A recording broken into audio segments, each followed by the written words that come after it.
Here I have INFINIX Smart 7, and today I'm going to show you how to format SD card on this device. So to do this, firstly you have to open settings, then go to the storage section,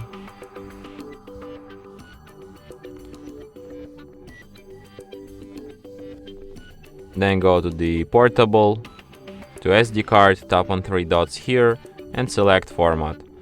Then tap erase and format, and after a few seconds SD card will be formatted and ready to be used anew.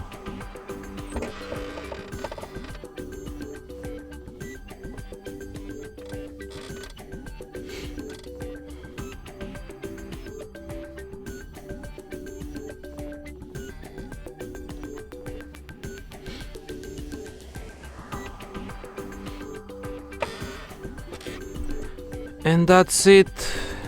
Thanks for watching. If you find this tutorial useful, don't forget to hit that like button and subscribe to our channel.